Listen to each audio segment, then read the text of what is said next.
What do you what is your pleasure after that motion? Mr. President, with all due respect to the good gentleman from Tarlac and Pampanga, the Senator Marcoleta, we have very, very rarely given way to such a motion to suspend the rules, especially during budget plenary deliberations, with all due respect to Senator Marcoleta. So I apologize that it may not be possible also this morning, Mr. President. So therefore, we are not entertaining the motion. We are not entertaining the motion, Mr. President, but the chairman remains fully capable of addressing the important issue raised by the good gentleman. All right, thank you. Thank you, Mr. President. Thank you, Majority Leader. Muli nagpapasalamat po kami kay Senator Marcoleta at tinanong niya po yung itong issue. Nagbibigay po ito ng oportunidad para sa ating bagong ombudsman klaruhin yung kanyang mga nasabi. At wala akong intention to bend the law. No, that's very clear. In fact, ang prinsipyo po ng ating bagong ombudsman is to follow the law and uphold the law. Dahil naniniwala siya na ang rule of law is supreme, Mr. President. So, para lang klaro, no, na itong nasabi niya ay isang figure of speech, pero wala akong intensyon na baliin po ang batas. Dahil ang kanyang intensyon ay ipatupad ng batas ng may integridad at may katarungan, Mr. President. Mr. President, kaya ko lang naman po ipinipilit ang bagay na ito sapagkat I think even the ombudsman as a lawyer himself believes in the court doctrine of our legal system, dura lex sed lex. Yung sinasabi nating bending the law will be inconsistent totally with this core legal system. Hindi mo po pwedeng kahit na konti. Tatanong ko nga sana to what extent can you bend the law that can still be acceptable? Hindi po pwede yun. Dura lex sed lex. At ako rin po, sumasang-ayon po sa kay Senator Marcoleta, the good gentleman from Tarlac, Pampanga, na ang batas po ay dapat ho natin ipatupad. At wala ho yan tinitignan. Kaya ho naka-blindfold po si Lady Justice dahil wala ho tinitignan. At yan rin po ang assurance una ng ating bagong ombudsman dito po sa bulwagang ito at sa lahat po sa sambayang Pilipino na nanonood ho sa atin na ipapatupad niya ho ang batas na may integridad po. Kasi po, Mr. President, nakakabagabag talaga. Sana po figure of speech lang. Pero nagkaroon po kasi ng pagkakataon na hindi speech yun eh. Dahil doon sa isang pagdinig sa Blue Ribbon Committee, nakita naman po nating lahat. When a particular witness applied for witness protection program, and the law is clear, the provisions of law on the requirements on how to apply for a witness under the witness protection program. Nandun po lahat yun eh. The enumerations, the requirements are exclusive.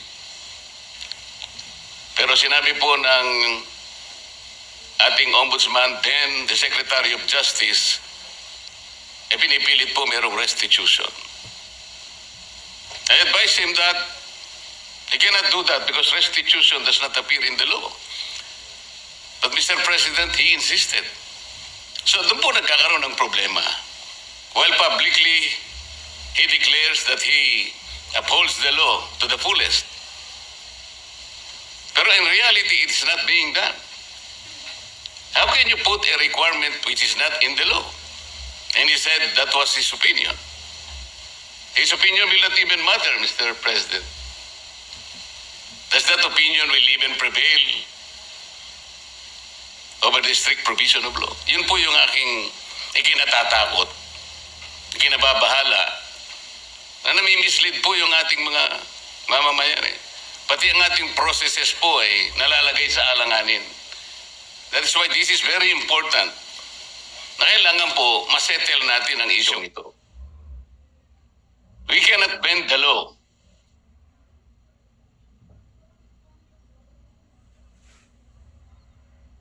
Kasi po, kapag pinanatili natin yun, it is as if the ombudsman has the power to refine the law or even revolutionize the law.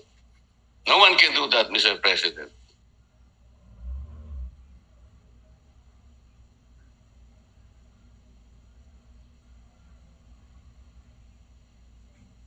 Kasi po, tingnan na, ito pa po yung nakakabagabag.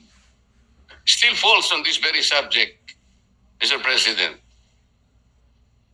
Kamakailan lamang po ang ating current ombudsman ay nag-announce na sa mga darating na araw meron pong may issuean na warrants of arrest na mga iba po ay kasama pa natin sa kapulungan ito, Mr. President. Mr. President, may I ask whether the Office of the Ombudsman has the power to issue warrants of arrest?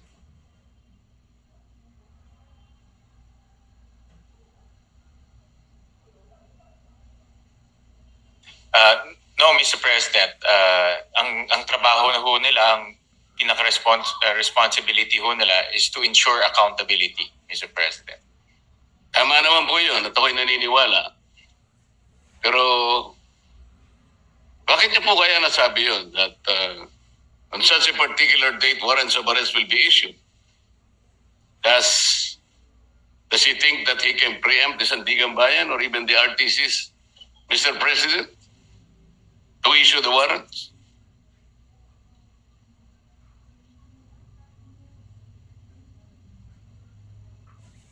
Hirap na hirap sumagot Wala na to. Hirap sumagot.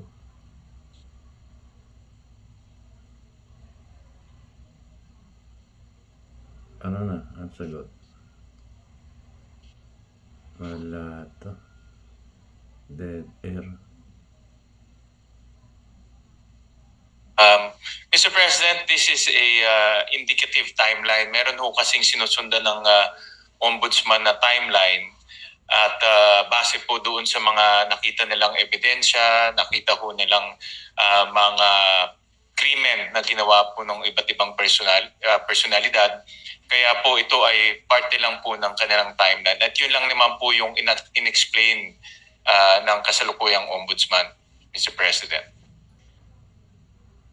Mr. President, the Office of the Ombudsman is following a timeline.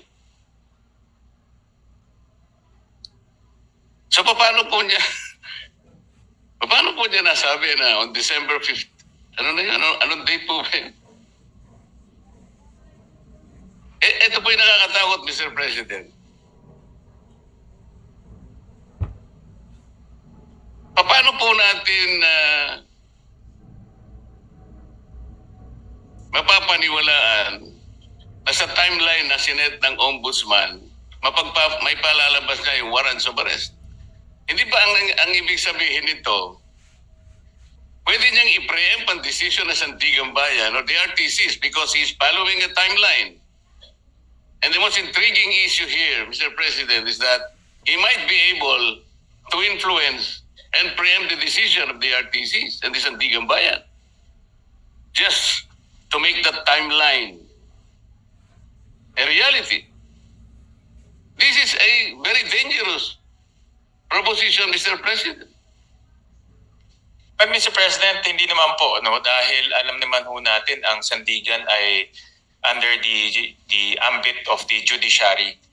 Iba naman po ito sa trabaho po ng ombudsman. Pero bilang ombudsman, nakikita ko ho na dahil sila po ang magfa-file ng kaso, very optimistic ho sila na yung kanilang ifa-file na kaso mayroon pong kinahihitnatnan at mayroon pong resulta. So yung resulta na gusto ho nilang mangyari ay mag-issue ho ng warrant of arrest. Kasi very confident sila na yung kaso ay matibay At very confident ho sila na yung ebidensya ay matibay. At yun din po ang gusto natin lahat. Ako po, very hopeful rin po ako na yung kanilang kaso at kanilang ebidensya ay matibay dahil ako rin po bilang isang Pilipino, gusto ko rin pong managot yung mga taong dapat managot. Pare-pare po natin gusto mapanagot natin ang may kasalanan, Mr. President. Wala pong debate doon. Hindi po yun ang punto ng pagtatanong na ito, Mr. President. But the ability of the Office of the Ombudsman to predict even the timeline when the warrants of arrest can be issued is something that is troubling, Mr. President. Parang ang mangyayari, ayaw ko mang-isipin yun. Ayaw ko rin naman talagang mangyari yun. Somebody can even preempt or influence the time when the RTC or the Sandigan Bayan may eventually issue the warrants of arrest. Sana wala nang ganong klaseng announcement Kasi nakakapagduda kasi, Mr. President. Tingnan po ninyo. When the Sandigan Bayan or the RTCs eventually issues the warrants of arrest, do you think the persons or kung sino man yung involved na yun, that the Office of the Ombudsman wants to be arrested, pwede nilang questionin yung impartiality ng Sandigan Bayan or even the RTCs? Because there was already a timeline announced by the office. This is the thing that is very intriguing, Mr. President. But Mr. President, with all due respect to the esteemed senator from Tarlac and Pampanga, with all due respect po, ito ay isang indicative timeline na tinitignan ho nila. Wala ho silang control sa magiging desisyon ng Sandigan. Wala ho silang control kung ano po magiging takbo sa Sandigan. Pero base po sa kanilang experience at base po sa kanilang pag-ayos ng kaso, lalo na po sa pagtingin po sa ebidensya, ito po yung tinitignan nilang timeline na pwedeng mangyari. Pwede rin ho yan hindi mangyari. No? Pwede rin ho yan iba po ang pupuntahan ng kaso. Pero naglalagay lang ho sila ng timeline para po makita naman ho nila kung ano po ang magiging takbo po ng kaso. At marami hong ganun. Actually, marami ho, pag nanonood po ako ng mga political shows sa YouTube, marami pong mga political analyst, mga legal analyst, sinasabi ho nila ano po ang magiging takbo ng kaso, kailan po may makukulong, kailan po may issue ng mga warrant of arrest. Yan po ay based on their analysis and experience. Pero wala hong assurance, hindi ho yung magiging 100% na ganun po ang kinahinatnan po niyan o ganun po ang kalalabasan. Ganun din po sa Ombudsman. Ito po ay sa kanilang tingin ay posibleng mangyari. Do you think announcing a particular timeline, Mr. President, is even necessary? Ito po ay for purpose of information, Mr. President, and para po mabigyan din po ang publiko ng kanilang opinion pagdating po sa magiging takbo po ng kaso. Mr. President, ang sinasabi po ng representasyon na ito,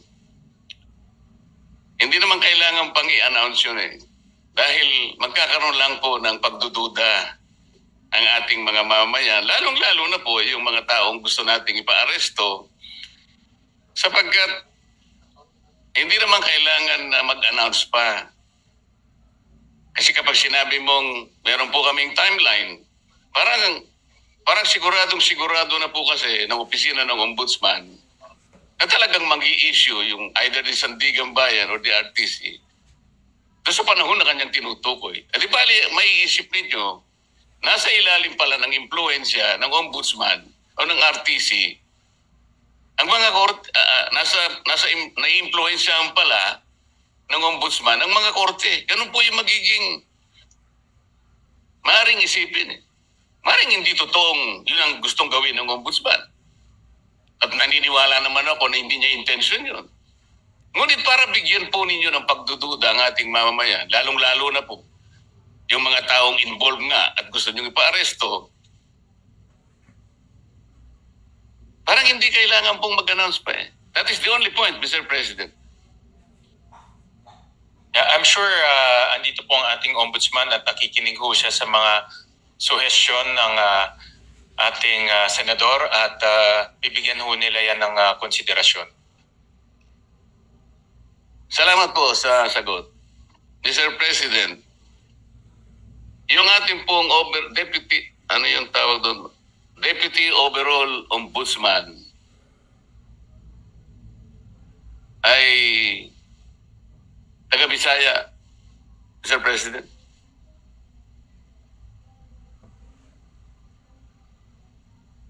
Yung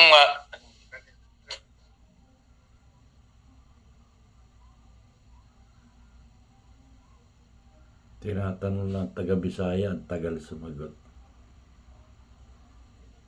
taga Mindanao po yung ating current Deputy Ombudsman. Tama ho kayo. Overall Deputy Ombudsman. Overall Deputy Ombudsman is from Mindanao, but he is also the Deputy Ombudsman for the Visayas, Mr. President. Opo, tama ho. So, Yung acting. the overall Deputy Ombudsman and also the Deputy Ombudsman for the Visayas regularly travels from his place to Luzon, and nga magastos po yun. Necessary po ba na sino po nagmamanage sa Ombudsman Office sa Cebu?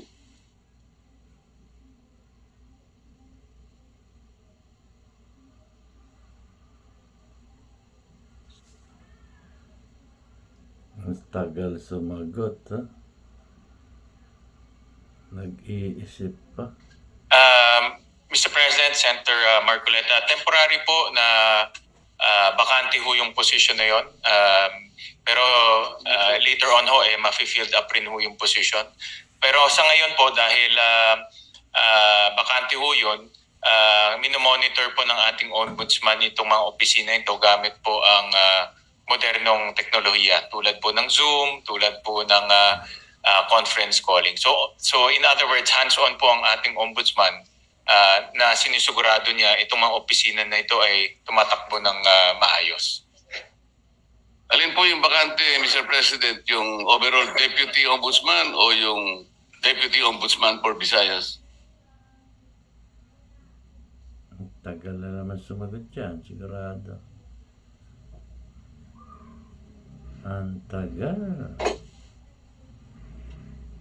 Nag-iisip pa. Ang tagal. Sagot na. Hindi nyo alam.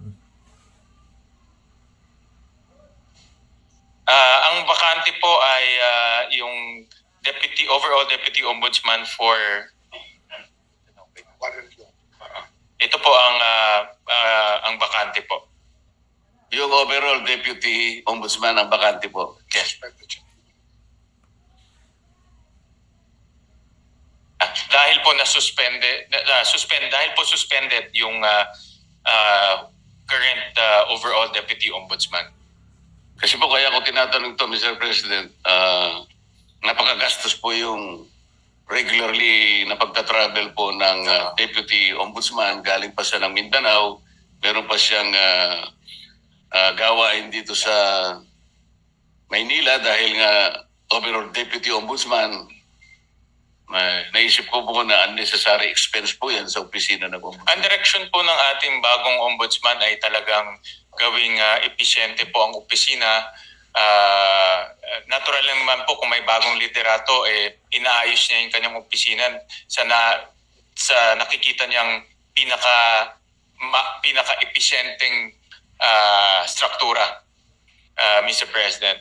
So, hindi naman po nila intention na maging bakante to at later on rin po ay malalagyan rin po ng tao. Pero tinitignan nila kung anong pong paraan o anong pong structure ang pinaka magiging episyente po para po sa ombudsman offices, Mr. President? Mr. President, bago po naging ombudsman ang aking kaibigan, siya po ay magkaibigan naman tayong dalawa. Ikaw naman, dinideny mo yata eh. Yun nga sinasabi ko, kaibigan pala kayo. Yun nga sinasabi ko. Narinig niyo yata ako, Senator Marcoleta. Bago po siya naging ombudsman, Mr. President, siya po ay kalihim po ng ating Department of Justice. Yun naman pong, dahil nag-retire po yung ating dating ombudsman, Samuel Martires, nagkaroon po ng acting ombudsman. Siya po ay si Overall Deputy Ombudsman Dante Vargas. Kapangalan ko pa siya eh. Nasaan po siya? Salamat po. Nandito ho siya. Siya po ngayon ang Deputy Ombudsman for Visayas and acting overall Deputy Ombudsman. Concurrent ho Yes, siya. Mr. For President. now, for now. Yes, I know that. Ang itatanong ko po ay, nung siya'y acting overall deputy ombudsman, at sa panahon na yon ay applicant naman po ang aking kaibigan for ombudsman na nabakante nga po, ay gumawa siya ng isang bagay na medyo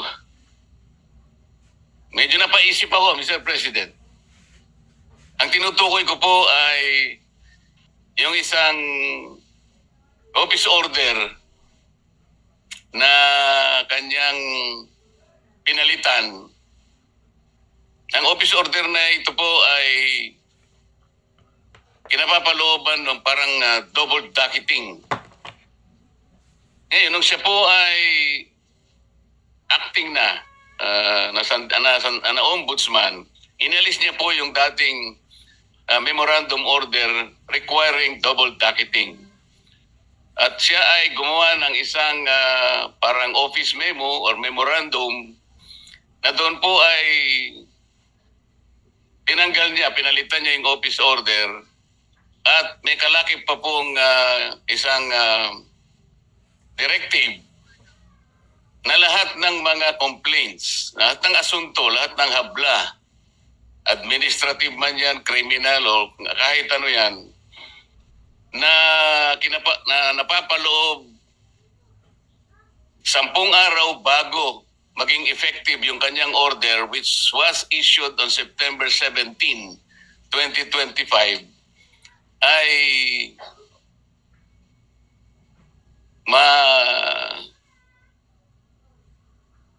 mawawala po yung sa docket.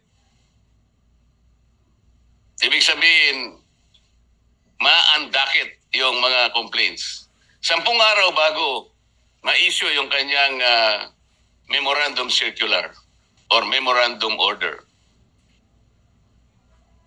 Mr. President, nagkataon po,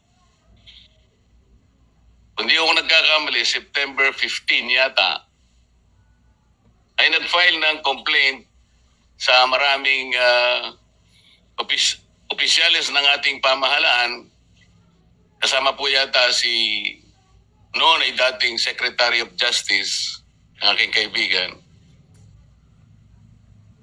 Sa Makati, napaloob po siya doon sa 10 araw na siya sinasabi doon sa kanyang directive na mawawala po yung docket. Ang ibig sabihin po noon, Mr. President, pag nawala yung docket number, hindi na siya magiging active case kung hindi siya ay malalagay sa kategoryan na mga cases under evaluation. Ibig sabihin, Mr. President, wala pang active case, wala pang kaso. Sapagkat nawala ng visa yung naunang office order nung dating ombudsman Samuel Martires. Yun po ang naging daan, Mr. President, kung kaya nakapag-issue ng clearance ang opisina ng ombudsman. At dahil nga po, mistulang walang kaso laban sa aking kaibigan, nasama siya doon sa shortlist na pagpipilian ng ating Pangulo na susunod na ombudsman ng ating bansa. Mr. President, wala bang, di ba pangyayaring yun ay, is there something much to be desired in the entire process, Mr. President? Parang ang nangyari, nakagawa ng gano'n yung overall ombudsman nang hindi naman maliwanag what is the visible public service na pwedeng nakamit ng ating mamamayan doon sa ginawa niyang pagpapalit ng office order. Hindi kaya lang ginawa yon para mapagbigyan ang aplikasyon ng aking kaibigan at makakuha siya ng clearance upang sa ganon eventually he will be included in the shortlist to be submitted to the office of the President, makasama sa pagpipilian bilang ombudsman. Yun po yung aking gustong malaman, Mr. President.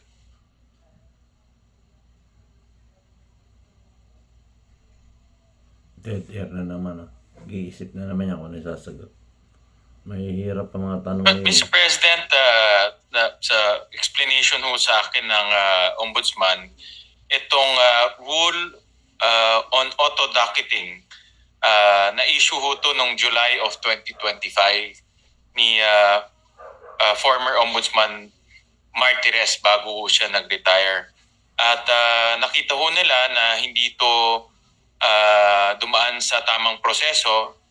It was found not to be properly published. So hindi ho na publish ng maigi. So binalik ho to ni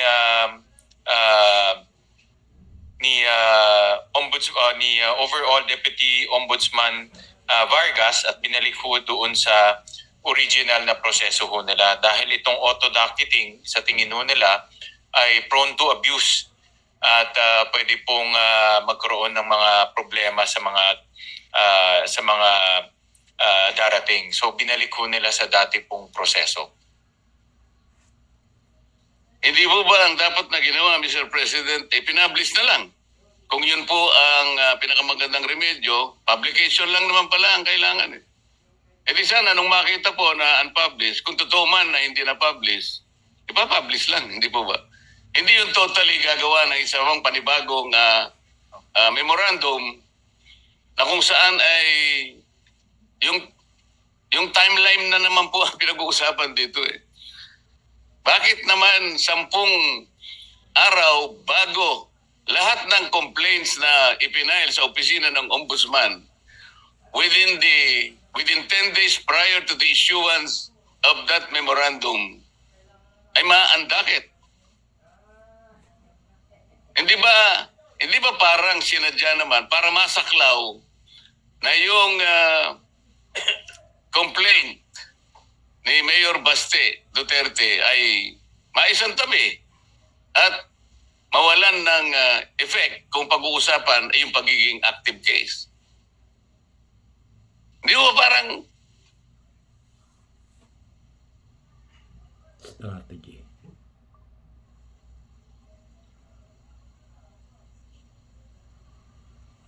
Naging strategy nila.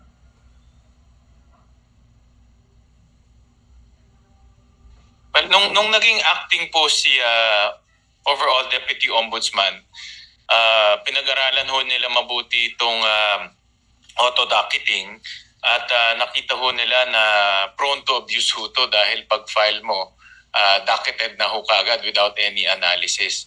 So, ang ginawa ho niya ay bumalik lang ho sa dating proseso, no, na meron pang verification and analysis. Total, hindi naman ho ganong katagal yung verification analysis. Depende ho sa klase ng kaso. Ang pinakamatagal na ho ay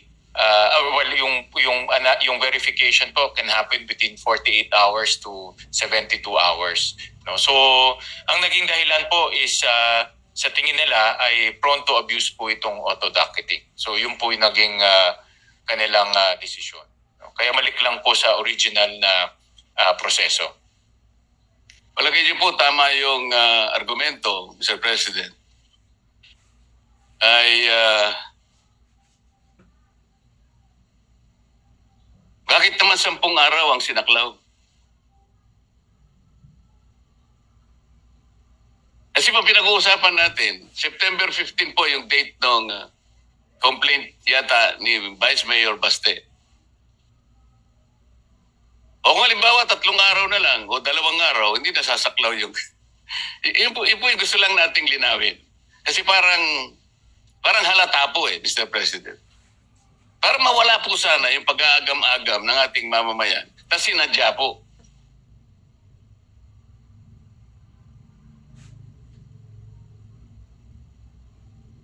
Sagot. Ang hirap ng tanong, ano? Nahirapan kayo sagutin, ano? But yung po yung naging desisyon nung acting ombudsman at that time, dahil yun na nga, sa kanyang pagtingin ay ito po ay baka maabuso dahil nga pag-file niyo ho, diretso, docket na ho kaagad at hindi bine-verify kung yung fina-file po tama o hindi. Prone to harassment rin ho dahil nga alam naman ho natin sa politika kung meron kang kagalit, pa-file ka lang tapos ibubulgar ho, mayroon ng ombudsman case. No? So, binalik lang po sa dating proseso. Hindi na ho, dahil sa kanilang pag-aanalisa, ito po yung pinaka maayos at hindi po maaabuso na proseso. So, yun lang po ang ginawa ho nung dating ombudsman. At yung acting ombudsman in particular. Sana nga po hindi na-abuse ang proseso, pero hindi po malinaw na ganun ang nangyari. Halimbawa, isa pa po, yung complaints po na ipinail sa ombudsman may kinalaman po sa mga opisyalis ng Department of Public Works. Ang date po nun ay September 11. Nasama po sa 10 araw prior to the effectivity of that memorandum circular issued by the overall Deputy Ombudsman.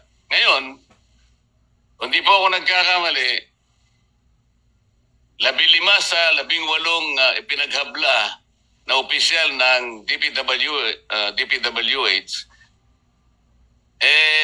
na preventive suspension, na suspindi po base po sa complaint na ipinail. Ngayon, kung susundan po natin ang argumento ninyo, ano po ngayon ang magiging basihan ng pagkaka-preventive suspension ng ngayon sapagkat wala ng kaso po dahil na-undakit na po O sa mga kapatid, meron po kayong sinasabi na maring isang bagay na makakabuti, meron din nakasama po Hindi po naging consistent dahil nga po sa madalian, hindi ko po malaman kung talagang iyon ang pakay talaga ng pagkakapalit ng docketing na ginawa ng dating ombudsman. Maliban pa po rito, nung ma-undocket po ba yung complaint ni Mayor Baste? Kasi na-undocket nga po, base sa circular na yun. Na-notify po ba si Mayor Baste doon sa pangyayari? Was he notified?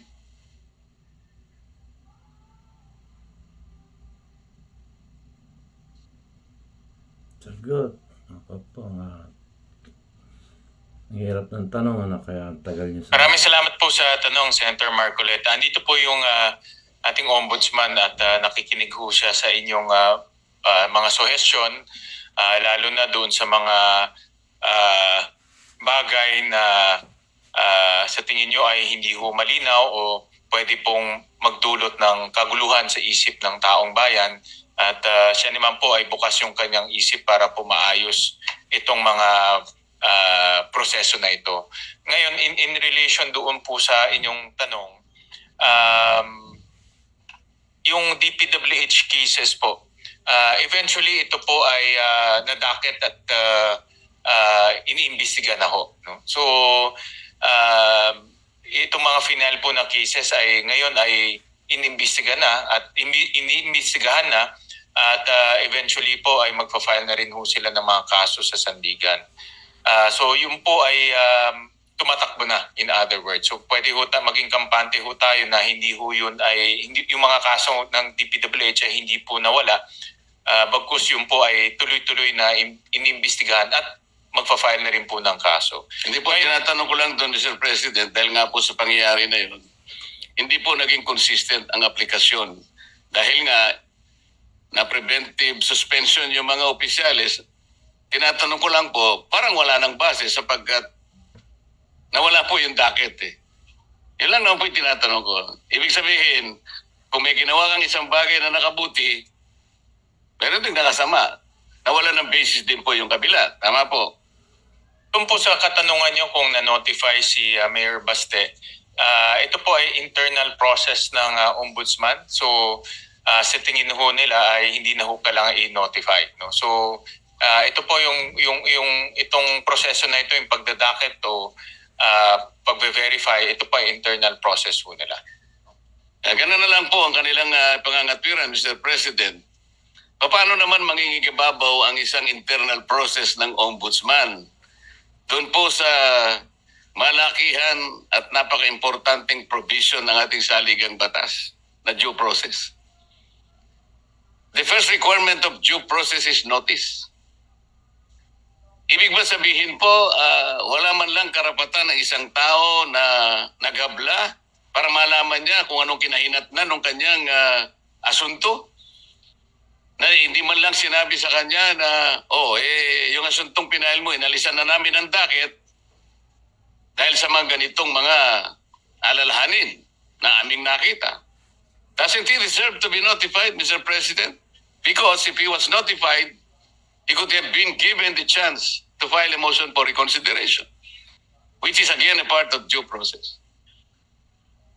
Ang na-advise po ko ng ombudsman na itong particular na circumstance po ay nasa Supreme Court na ngayon. Subject po ito ng judicial review na finale rin po ni Mayor Baste. So ano po ang ibig sabihin? Finale po ni Attorney Torion, Mr. President. Ano ngayon, Mr. President?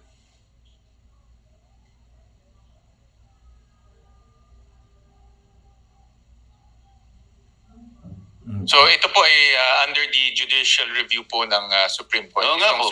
Circumstances po. Oo nga po, pero hindi nasasagot yung tinatanong ko po. Very simple lang po eh. Yung pangangailangan ng isang taong ma-notify man lang kung ano ang kinahinatnan ng kanyang inihabla. Nung habla niya, isang bagay na karapatan ng bawat isa. Yun po ay isang requirement ng due process. Ma-notify ka lang. Malaman mo lang kung anong nangyari. Dahil po ba, kapag ni-notify nyo siya, that will trigger the filing of a motion for reconsideration.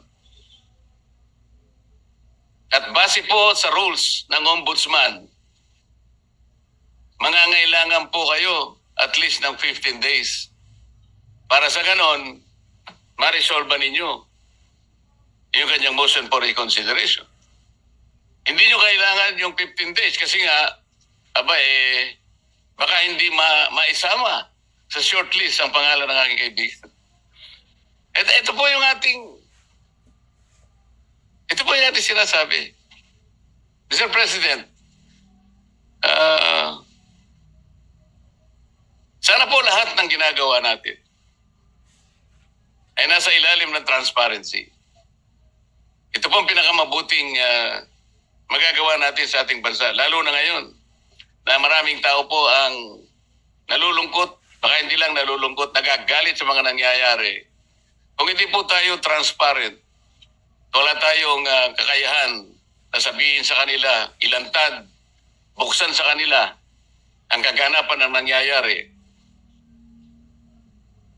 We're just merely paying lip service to a very important provision of our Constitution that public office is a public trust.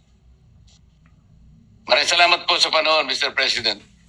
At sa panahon ng ating sponsor, panahon po ng Ombudsman na binigay sa akin. Salamat po. Maraming salamat po, Senator Marcoleta. At Thank you. ulitin ko lang po, nandito po ang mga kawani ng Ombudsman at nakikinig ho sila sa inyong mga suhestyon, sa inyong mga mungkahi. At rest assured po na ito ay siseryosohin ho nila. Maraming salamat po, Senator Majority Leader. Marcoleta.